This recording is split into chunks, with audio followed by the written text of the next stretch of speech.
Greetings once again, pirates on the high seas. Duuz-Diz-Din back again with One Piece. Last time, our heroes were able to gain control of the pacifistas, with Atlas commanding them to attack the Marines. Meanwhile, Bonnie was being chased after by some of the Vice Admiral, one who had an otter zone, as well as the named Vice Admiral Bluegrass, with the ride fruit, which, if she was younger, would be incredibly kinky. I mean, hey, might be someone's kink already, who knows? But Sanji was able to come in, swoop in, and scoop up Bonnie and take her back to the Vegapunk 8 and Vegapunk. However, just as it seemed like they were about to get away scot-free, what should appear? A satanic summoning circle. And the announcement that St. J. Garcia Saturn was about to make landfall. Which... I don't know why anyone would correlate those two things. Like, what? But yeah, sure enough, it seems like the Gorosei, at least this one, can teleport via summoning circle. He orders the pacifistas to stand down, and we reveal that he has a zone fruit of some type, because he has bull horns as well as the ears, a spider lower the half of his body, his wicked claws, but the real giveaway is the ribbon he has going around him, much like Rob Lucci, the ribbon of smoke. So he seems to be in a awakened zone. Kizaru manages to destroy the Vegapunk 8, sending it plummeting back down as they were trying to escape back up to the labo phase. Luffy manages to come in and get one good hit in on Kizaru, but when he finally does manage to connect one, Luffy runs out of steam. People kept wondering why Luffy doesn't just go straight into Gear 5, but the thing is, he has more experience at this point with Gear 4. He's able to make Gear 4 last a lot longer. So maybe once he's able to kind of power up Gear 4 a little bit, Gear 5 a little bit more, he'll use it more consistently. But now, there is a very set time limit, and when he runs out of energy, he is really out of energy. So Gear 4 is the safer bet in most situations. Unfortunately, with Kizaru and Luffy both down for who knows how long, Sanji, Frankie, Bonnie, Atlas, and Vegapunk all stand before Saint Saturn, who addresses Vegapunk.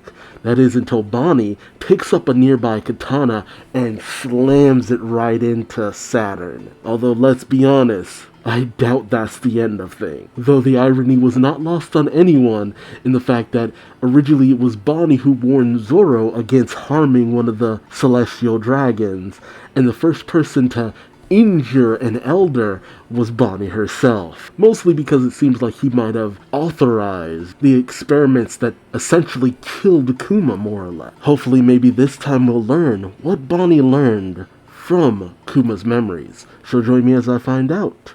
Won't you? Alright, One Piece chapter 1095. Better Off Dead in This World. Which, that's a hell of a title. Jeez. And, oh god, this cover page. Reader requests Buggy chasing after a squirrel monkey that stole his trademark nose by Nippy.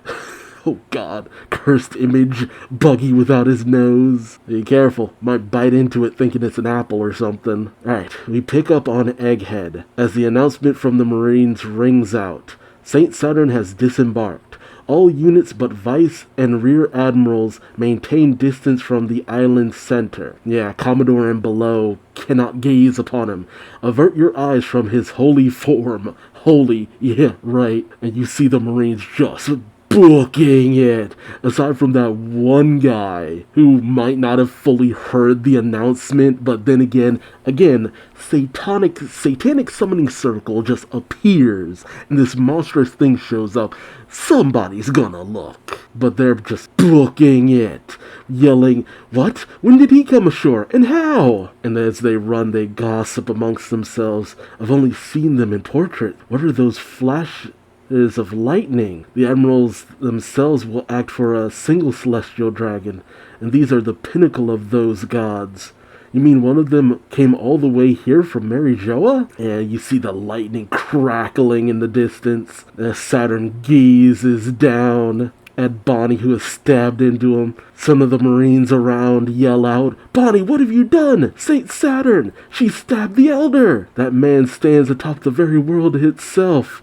"Ready your weapons." Several of the Marines ready their weapons, and one dude looks like either he has a weapon on his head, or he's about to unleash some kind of telekinetic power.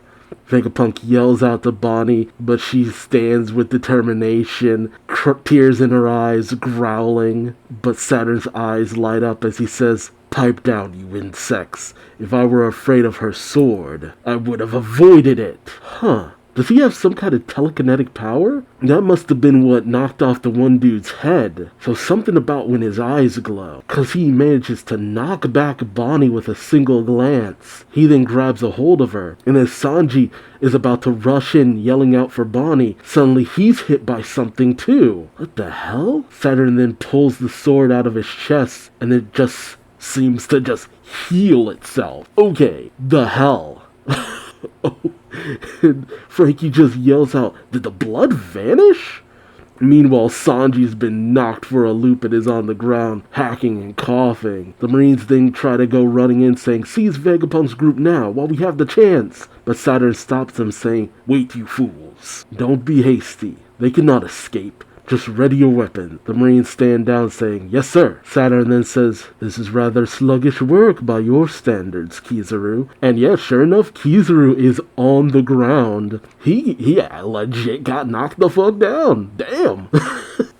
Luffy made that one last hit actually really count. I gotta say, given the way this happened, I'd say Admiral seemed to be around the same level as a Yonko. Because Luffy's down too. Much in the same way that it went for Kaido and Luffy previously. That one last simultaneous hit. Luffy ran out of steam, Kaido took the hit and fell down. And you see Kizaru on the ground, holding his head saying, "I'm sorry, I failed you, and I don't think I'll be mobile anytime soon." Saturn says, "I think I can understand why," as he sees the shriveled form of Luffy. He then says, "Let us see," and he raises one of his spider legs, ready to impale Luffy, who seems somewhat conscious enough to notice it. But before anything can happen, Frankie just punches Luffy out of the way with a strong right. He then extends his fist further to grab Luffy. Saturn says, "I see. A pirate crew that cooperates." He's impressed by their level of, ability to act. As Frankie grabs Luffy and brings him back towards him, he says, "So even the guy who rules the world wants our captain's head, huh?" Oh man, Frankie. Nice. Saturn then says, "Straw Hat Luffy. Jewelry Bonnie, we failed to anticipate your presence here, but if your fate is strong enough to escape this desperate situation, I would very much like to see it." Ooh, okay. So he's interested to see how they'll make it out of this. "And you, Vegapunk, your betrayal is most disappointing, but your great service to our military is appreciated." He's spoken like a guy about to fire somebody from life. "Which of you should die first? Tell me, from least to most painful. I want you to die with nothing but regret for your rebellion against the world government." Damn, really showing just how evil he can be. He then begins to squeeze Bonnie, saying, "Why is it that human beings feel the need to do what they are explicitly forbidden from doing?" As he crushes Bonnie, Sanji calls out, "No, stop! Can anyone else move?" Oh, so he's been immobilized, huh? Oh, Frankie says, "No, I can't. It's like I'm being held down." So some ability to immobilize them. It's like a psychic force? Huh. Vegapunk says, "If this is not science, then it must be devil fruit powers." Atlas says, "Oh no, Bonnie!" But Bonnie defiantly looks down on Saturn, who's holding her up, saying, "You killed my father, Saturn." Saturn says, "Kuma, you mean? He was born into a slave caste, the descendant of a clan that once committed a grave crime against the world." Huh. The last survivor of the extinct Buccaneer people. Buccaneer? Huh. Buccaneers. Are we bringing back what used to be peace mains in the story? I wonder. Saturn raises Bonnie up, telling the Marines, "Aim for the head, men." Gee. The way he refers to Kuma, as if she wasn't As if Bonnie and Kuma weren't directly related. I wonder. Bonnie starts to remember Kuma's words to her, saying, Bonnie, ever since I was a boy, I wanted to be a hero who could save the imprisoned and suffering, just like Nika, the warrior of liberation. Bonnie questions, Nika? Kuma says, that's right, he's my idol. He appears from the blue with laughter and this rhythm, doom-da-da, doom-da-da. And we see Kuma playing with Bonnie. Meanwhile, in present, Sanji cries out, Bonnie, leave her alone! While Vegapunk says, she's still just a child. When in the flashback, Bonnie asks, will he come and free me too? Kuma says, of course. I'm actually really starting to wonder, did Kuma just simply adopt Bon? It's starting to feel like that might be the case. We then pick up 47 years ago. South Blue, Sorbet Kingdom. We hear, wah, wah. It's a big healthy boy. Congratulations. The parents of the young child say, I'm so glad you've come out to see us. And the mother says, Kuma. The father then says, doctor. The doctor says, his blood? Don't worry, I won't speak a word of it. And as Kuma's father holds him up, he says, he's a healthy boy. Next thing you know, we cut to them running. The doctor saying, I'm sorry, Clap, run for your life. Government agent showed up at the hospital. I'm sorry. I'm so sorry. Clap says, it's me. I'm the one who has Buccaneer blood, but my wife does not. Let her and my son go free, please. I guess we cut to years later. Kuma looks to be around, I don't know, 5, 8. He's already big. His mother holds him, saying, it'll be alright, dear. Kuma none the wiser of what's going on, while his father is next to him, beaten, bloody, and bruised. We then cut to Kuma being a slave to the celestial dragons carrying their items. One dragon says to the other, I've got a buccaneer slave. See his strength for being so young. We then cut to the celestial dragon whipping Kuma, saying, why don't you move faster? Kuma says, that hurts. I'm sorry. You see Kuma crying, and the dragon pulls out a gun saying, stop bawling or I'll kill you. Clap comes over and pets his son on the head saying, hi there, Kuma. How are you doing? Kuma says, hi, Dad. Master is so kind and gentle. I'm very lucky. Clap then sits down with Kuma saying, your mother's dead, son. Kuma's shocked. Clap says, she's in heaven now. But with tears in his eyes, Clap says, but I think she's better off that way. And as Kuma cries out, Clap says, listen, Kuma, you are strong. You can survive this. Kuma questions, why?